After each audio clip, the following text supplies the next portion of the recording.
employer transition plans are needed for most of labor market impact assessment applications.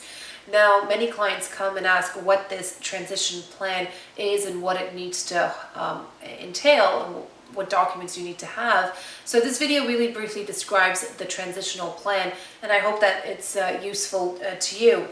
Essentially, Service Canada, what they did is they want employers to take adequate steps in trying to train, hire, recruit Canadians. So this transitional plan is really to demonstrate to Service Canada or to HRSDC Canada that the employer is taking the necessary steps, or as many steps as possible, to try to really hire and recruit Canadians. Service Canada is now requiring employers to submit part of their application, this transitional plan, to undertake at least 5 activities in addition to the required advertisements that were in force before this labor market impact assessment came into force.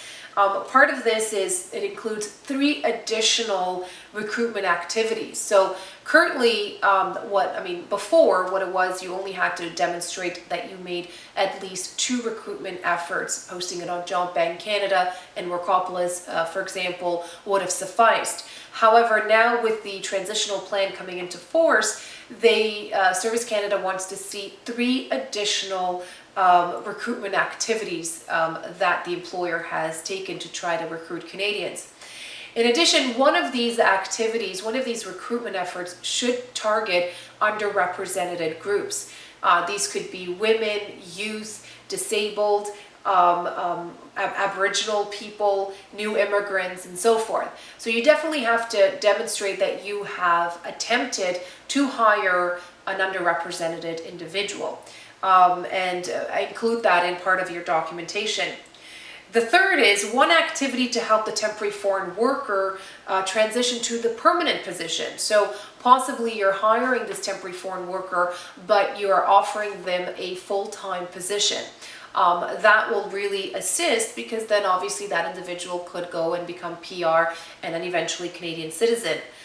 So essentially promoting employers to offering the individual a full-time permanent position is definitely part of the transitional plan. Employers will also are required to prepare a project estimated numbers of Canadians and permanent residents that will benefit from this, and what activities they will do to promote or continue to promote hiring Canadians. So essentially, what benefit will this bring in the long term towards permanent residents and Canadians? If you can outline that in your transitional plan in detail, that would definitely help for a successful labor market impact assessment. The employers can request an exemption from the recruitment to submit a transitional plan if they can prove that the position being held for requires a unique skill set or is a contract project based. So I'll just read that one more time. Employers can request an exemption from the requirement to submit this transitional plan only if they can prove that the position is specialized or unique or is on a contractual basis, project based essentially. So obviously we have to define and look into what do they mean by unique. I do get a lot of employers that always say that their position that they're offering is unique.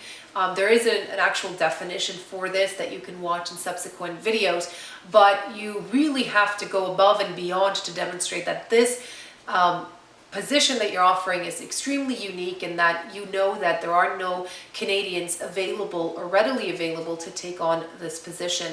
So the transitional plan essentially is a plan to entice and promote Canadians to apply for the position, demonstrating that you've taken as many steps as possible, promote the employer recruiting or at least going towards hiring underrepresented individuals, and also promoting the employer to offer the full-time permanent position to the possible foreign worker.